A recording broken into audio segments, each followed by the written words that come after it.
Welcome to the Film Science, the double-featured podcast. Join us as we unravel the interwoven experience and the continuous conversation of cinema. Take part in pairing movies with their cursed counterparts, movies that share DNA, or even pairing questionable duos by joining our Patreon at patreon.com/filmscience. We offer tiers at the $1, $5, and $20 level, where the $5 tier grants the ability to request films to further the discussion. So grab some popcorn, sit back, and get ready to join the 100-year conversation. This is the Film Science, where movies are more than just entertainment, they're an experience. They're an experience.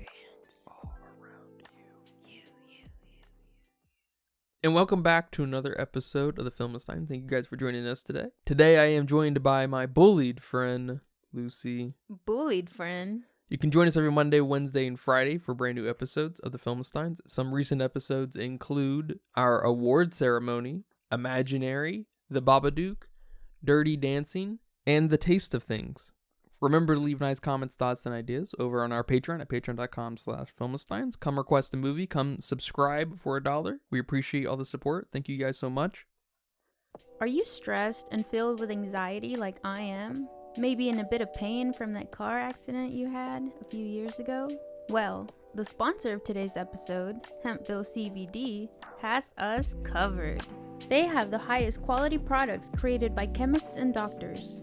Hempville carries everything from CBD to THC dispensary grade without those despicable dispensary prices. Order your Delta 8, 9 edibles and vapes along with the THCA flower and get free shipping when you spend $50 or more at HempvilleCBD.com. Check out the link in the description for more details.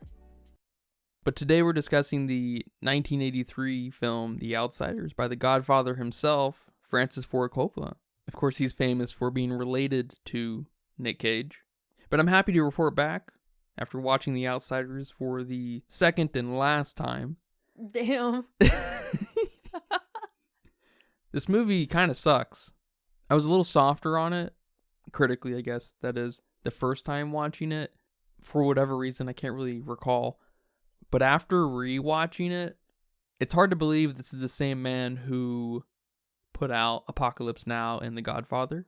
It's a great example of someone having a specific story to tell and perfecting it, but not able to tell other stories in the same way, right? You might be a great fresco painter, but suck with watercolor or whatever Bob Ross was using, acrylics.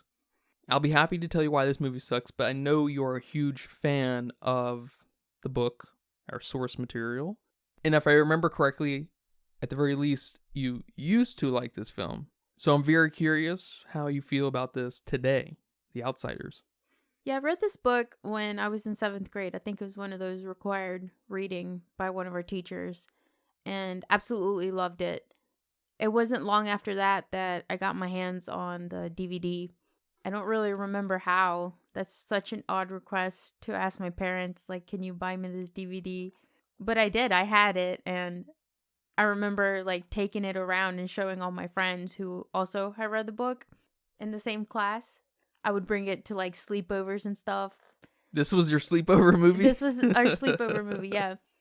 And I loved it. I loved the movie. But seeing it today, I really had to be analytical of the film itself without tying it to the source material.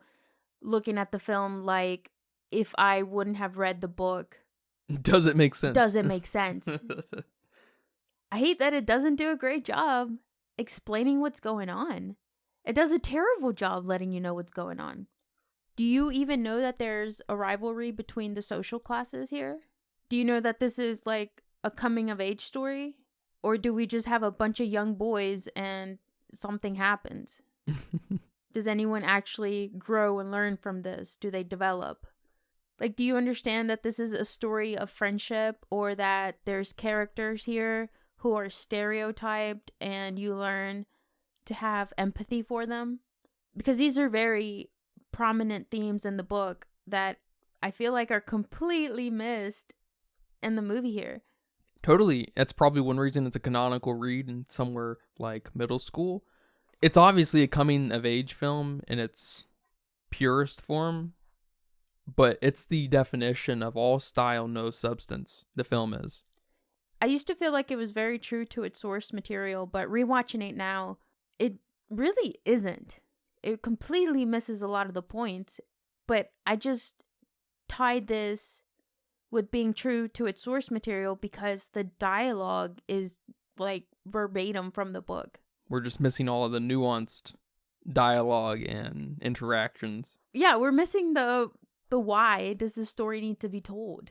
Yeah, I imagine, especially coming from someone who has read a lot of stories that have landed on the big screen, placing images and visuals to what you have in your head and almost legitimizing it in some way, because there's no doubt there's something fantastic and maybe a little manipulative about what happens when something like The Outsiders or whatever adaptation hits the big screen.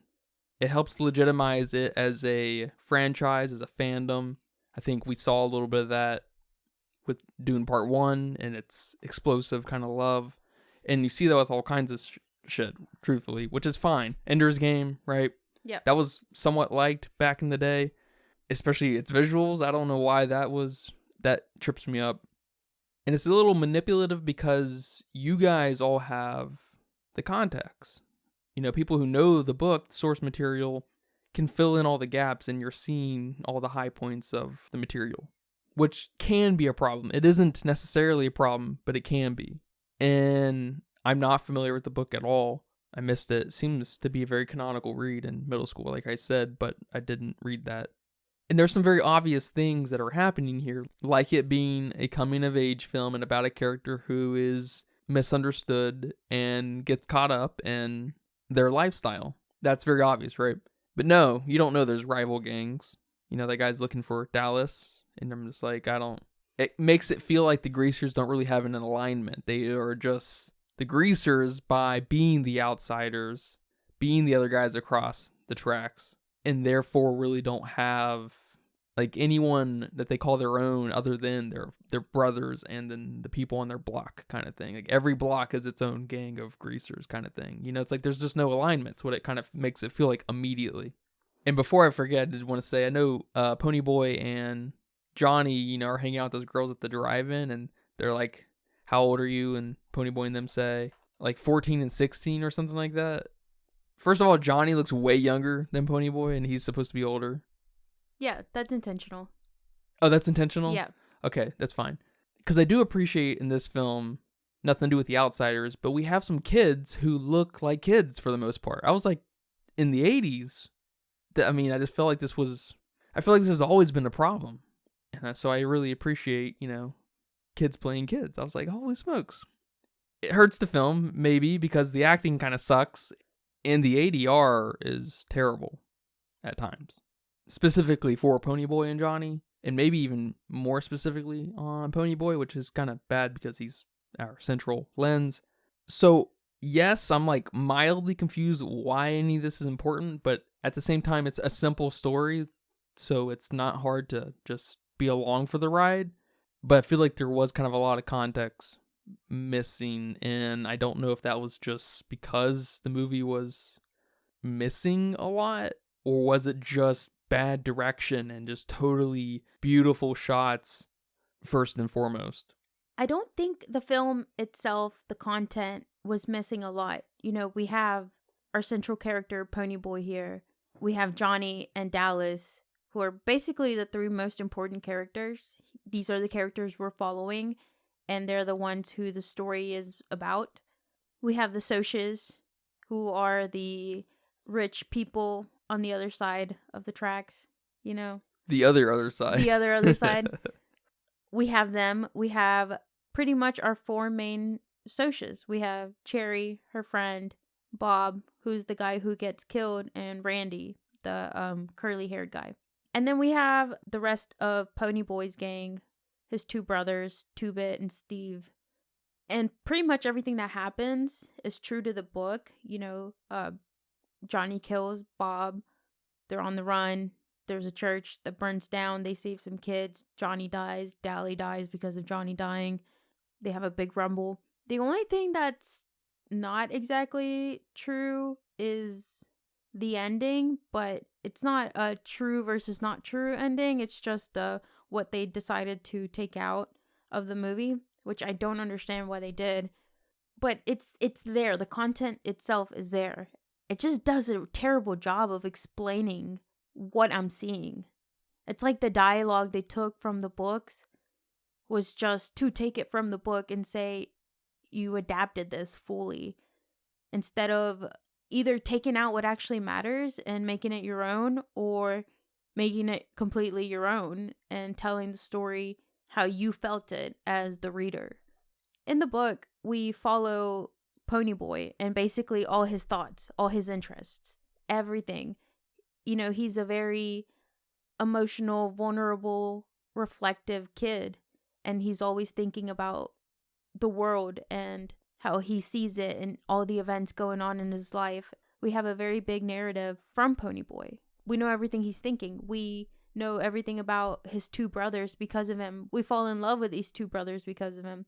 And it just seems like in the film here, we don't have anything from Ponyboy. Nothing. We don't know anything about him. We don't know anything about why we give a fuck if he gets taken from his brothers or not. Why it matters so much that Derry hit him, which is the catalyst of them running away.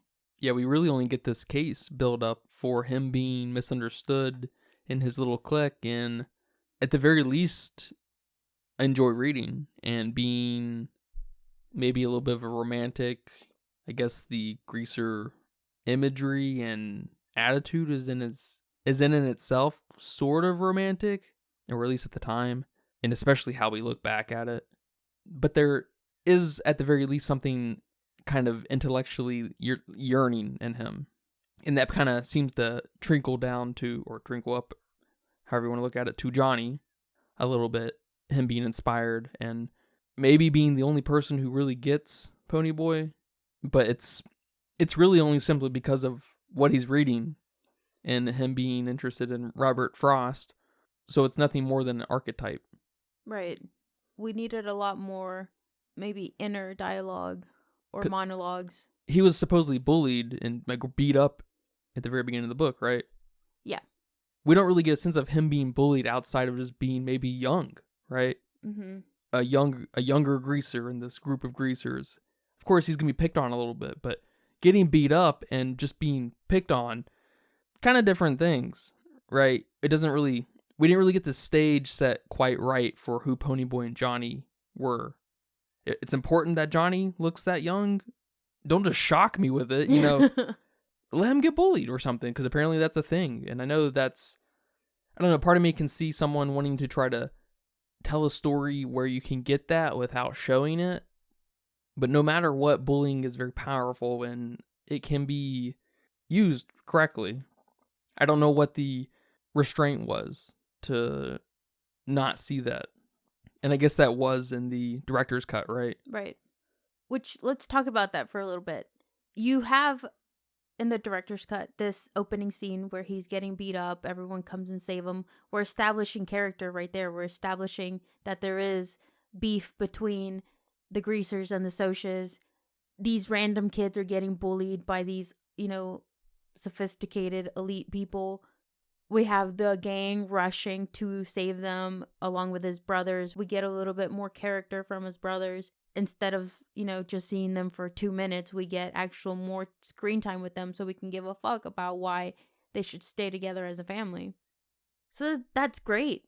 That whole setup is great. But instead you have Ponyboy writing a story. I don't know if that was obvious, that he's writing a story for school. And this is what initiates the whole movie. It's obvious he's writing something for school. I don't know. Okay. That would have been a good establishing point, because this film, by the end of it, starts to feel like we're playing. We're having pretend time in the backyard with our group of 15 friends who are on two different, who are at war with each other. Like pretending though, like just playing, not actually fighting. And then the movie is literally a child's imagination of how this play unfolds in the backyard. That's how I kind of interpreted the movie because of how little we got from it. Yeah, which I wish that would have been tied in at the end a little bit more, that he's writing this story. And like you said, that would have fit perfectly, because this did feel almost like it was a story told from a 14-year-old's brain. But we'll get to that in a little bit.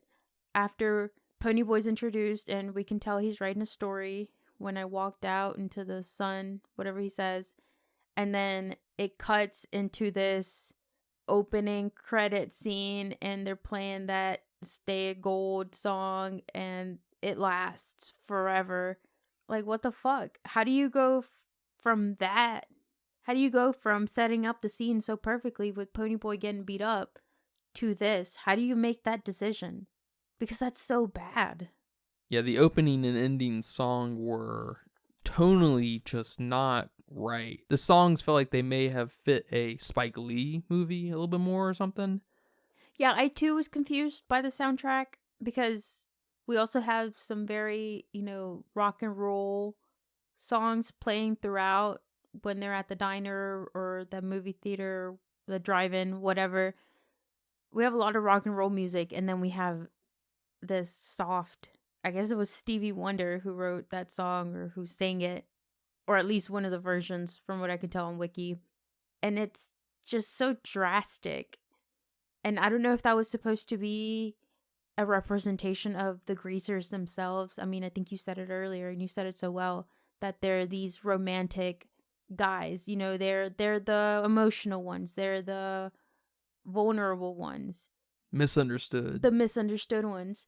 So is this that music trying to show us both of their personalities, like something so soft and golden, along with some, some spice, some rock and roll? I don't know, but it was very weird, and it didn't complement, and it didn't translate like that whatsoever. With the end too, I feel like we should have stuck with the book a little bit more in the end.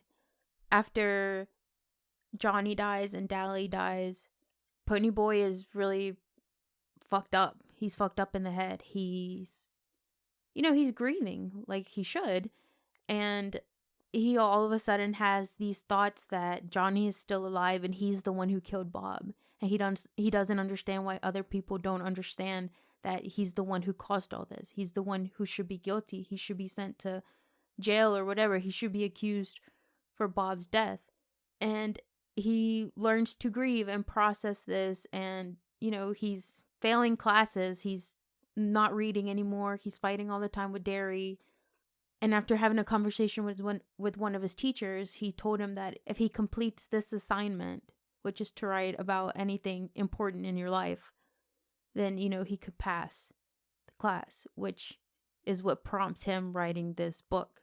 Yeah, that would have helped ground this completely. Seeing Right? a school scene would have really helped. This reminds me of what Roger Ebert said back in the day.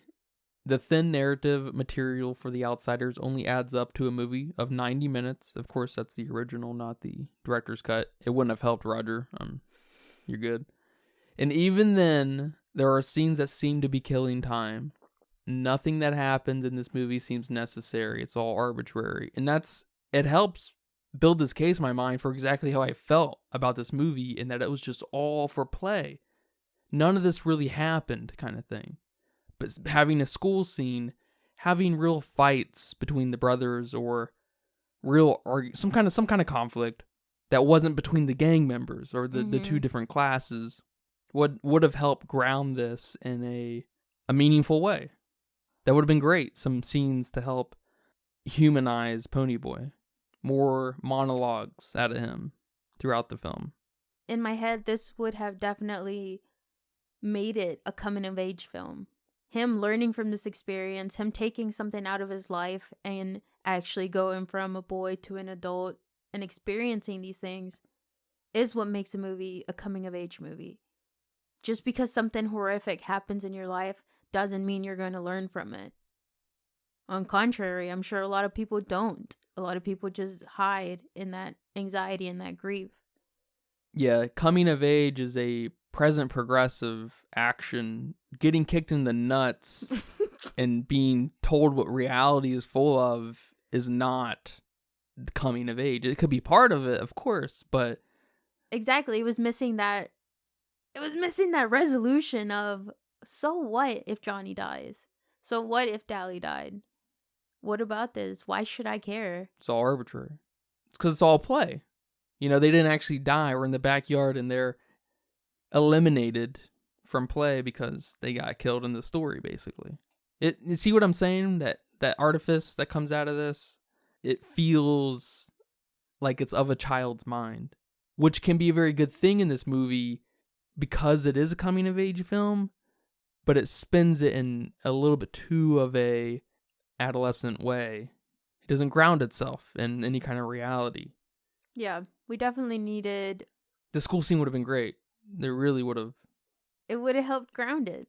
One of the other big things in this book, and I mentioned it a little bit in the introduction, is this empathy between the lower and upper class, between the socias and the greasers. I just want to say the division was so explicit. It felt kind of cartoony. You know, there was no place where these people were forced to get along because of school or because they lived in the same town. It felt so, the conflict felt very organized, like they were playing. I guess to be fair, kind of like you mentioned earlier, I did get that there was this social divide, this class division, right? That was very clear based off of just the houses and the clothes.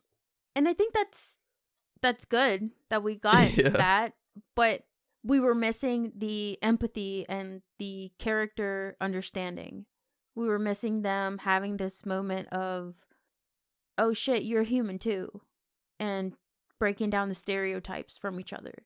I feel like we kind of got a little bit of that when we had that scene with Randy and he's trying to tell Ponyboy that he's not going to fight at the Rumble, and then he proceeds to tell him, like, it doesn't matter, this fight doesn't matter, you guys will never win. But that's pretty much all we got, which, is it enough? Yeah, that scene is super forced, and it's really good, actually, out of context, but it's just like, what? It was very forced. And all the bits with Cherry were forced too, I think. Like, oh, I watch sunsets too, Ponyboy. It felt like someone was reading from the book. From the book, yeah. Yes. And in my mind, as a child, I associated that with, oh, this is so true to its source material because it's actually quoting the book. But now that I can use my little brain, I'm like, oh, actually, no, that's awful. Why did you do this? And you can see a lot of those shots in your mind's eye, or at least I can. And so there's something really manipulative there about it being really stylized and beautiful and memorable. And it almost requires a second watch just to kind of sparse through that. And I couldn't help but to come to the conclusion that it was all style but substance. A great example of it. I can't actually think of a better example. We watch so many movies, I don't... They're just in and out pretty quick, but... This movie's really favored. I don't know if you saw that. No, I didn't. Because the book is so good. Because everyone has read this book. It's truly iconic. Yes. So it's hard to separate what you already know in your head. It's hard to not fill in those blanks. Using context clues. We've done that our whole lives. Or at least some of us aren't doing it as well as we should. But we do. And it's hard to separate that. So since this book is so loved, of course this movie is going to be loved. It's probably something that To Kill a Mockingbird faces. Yeah, good point. Also coming from, to many, one of the greatest directors to ever walk the earth. Right, because I feel like movies that I should talk all the time compared to their source material, Ender's Game, Aragon, those movies, those books weren't quite as read as To Kill a Mockingbird or The Outsiders. Totally, yeah. So it makes sense that these movies are so favored. And it's just so sad because these are truly wonderful literary pieces that deserve their justice on the big screen, because it's not that hard to put these themes into a moving picture. This should be a pretty easy movie to make. Yes, it should. The hardest part should be the fighting, and it's also bad. It wasn't that bad. It was so bad. I guess it's fine for the time. Their fighting has come a long way. There's no doubt about it. That's true. That's very true. The fighting, I just wanted to say, did kind of feed into this play thing in the backyard that I have going on in my mind, where we hit each other. It's just, I'm laughing by the end of it. How did you feel about our cast here? This ensemble. I mean, visually, they're great. Everybody looks good. It's funny, seeing Tom Cruise in this and, Patrick Swayze. And the Karate Kid. How much more iconic can you get than the Karate Kid? Well, I've never seen the Karate Kid. But it is quite the cast. It is quite the cast. And I'm not sure if any of these are debut films for any of these boys, but they're so young. And it is funny watching them on screen. But I do like how they looked. I like that 80s physique they have going on here. They're tough guys. But they're not big and buff like we would see guys maybe now. I don't know what kind of physiques we would get trying to do a movie with actors today set in the 80s or 60s or whatever. Like Patrick Swayze, I mean, that guy was very lean, but full of muscles. His muscles had muscles. We'd probably get a bunch of Zac Efrons in the remake of this. They're all jacked and on steroids and shit. I know. How is it even possible with some of these actors today? They're either lean or they're jacked. There's no Patrick Swayzes. But I did appreciate the actors, the choice. Everyone did what they could with what they had. I really liked the leather jackets and all the greaser, the hair, the makeup, everything to the cars. So at least we had that going on. Yeah, no, totally. It's the style thing. Francis knows, at the very least, how to make a film look pretty. I will say, it's such a weird thing to point out to in a movie, especially of the time, the 80s and before and stuff. But that look of it's just on a soundstage. It's all artificial and not on location in any way whatsoever, not built out. I always feel a little weird when I feel that way, when I feel like I see that, Yeah. Especially that scene when Johnny passes out or he's dying or whatever. He was close to sticking his tongue out and pretending he was dying. Yeah. And the houses and stuff, they just look like they're perfectly dirty, Mm-hmm. There's nothing natural about them. And I don't know if those houses are on location houses or if they were built on a soundstage, but they definitely look like they were. They were definitely caught just right. And that totally works for, all kinds of movies. But it reminds me of that Robin Williams film. I guess Steven Spielberg directed it. Hook. It's just so ugly in that way. But shout out to Nick Cage for being a fighter in the Rumble. Shout out to the author, too. Apparently she was a nurse. She was Dally's nurse. Oh, that's cool. I didn't know. That's awesome. Yeah. But why is Nick Cage in here? I don't know. He's related to Francis. Is that it? Nick Cage? Is that it? Well, man, thank you for watching this movie and bringing it to my eyes and covering it here today. You're welcome. I apologize for my magic lost? Your magic lost. Your Shinigami eyes exposing the atrocities of this exercise in, I don't know, like a filmmaker saying, I can make anything into a film and I don't really got to give it that much attention. Yeah. Because I just have a good eye. Yeah, me too. I mean, I wasn't lying when this was a sleepover movie I would bring. Parents would look at me like, why is this child bringing... that makes sense, actually, because of all the young guys in it, Yes, that makes sense to me. Soda Pop was a fucking cutie. Patrick Swayze was a cutie. I mean, all of them really are cuties. Yeah, after thinking about it for a second, I was like, that actually is... Exactly. Okay. Exactly. It's a little different than, like, Shrek or Zac Mean Efron. Girls. Yeah. Zac Efron cutie, but... I get that. Well, man, do you have a budget guess for me here today? Yeah, my budget guess is $5 million in 1983 money. Well, apparently it was 10 million in 83 money. Are you kidding me? 10 million? They had to build out Man. buildings. They had to make some buildings. But it went on to make 33.7 million, a little bit of money. Ooh, good. And apparently over on Letterboxd with 270,000 people, Ooh. they gave it a 3.6. It's way too high. That's a little high. I gave it a 2.5. And I had the hardest time writing out a 2. Believe me. Oh. This is a 1.5. This is an Yeah. easy 1.5 for me. Yeah, I'm still biased. There's something that holds it above a 1 here because of its artificialness and in the way it's told. I like the angle of it being in Ponyboy's head and it not actually being how anything played out. It's just all pretend. But some school scenes would have definitely elevated this movie totally. Yeah, and a little bit more character from everybody. Better acting would have helped. That, if I had to guess, was probably a directing problem. I think Francis probably just got a little too committed to what the movie really is, and maybe he's a big fan of the book and was like, all right. Here. Yeah, I got this. Yeah, and I'm sure he's surrounded by yes men, right? So it's like, how do we get from point A to C? We're missing a little bit of context there, maybe. Yeah, it's almost missing like the opposite of what I think is the Harry Potter film problems. The Harry Potter films didn't have enough of a true fan there to keep them in check.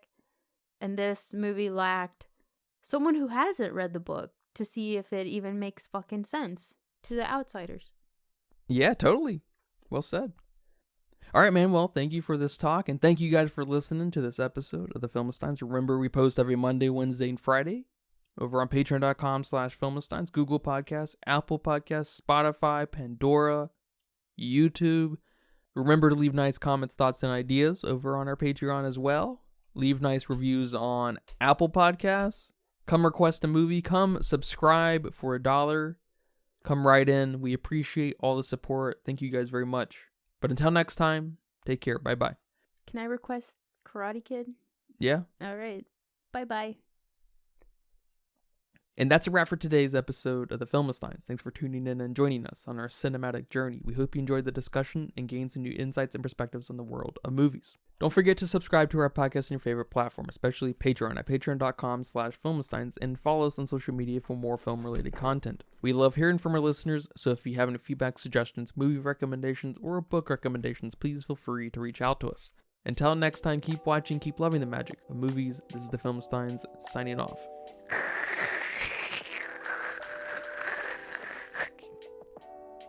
Stay gold, Ponyboy.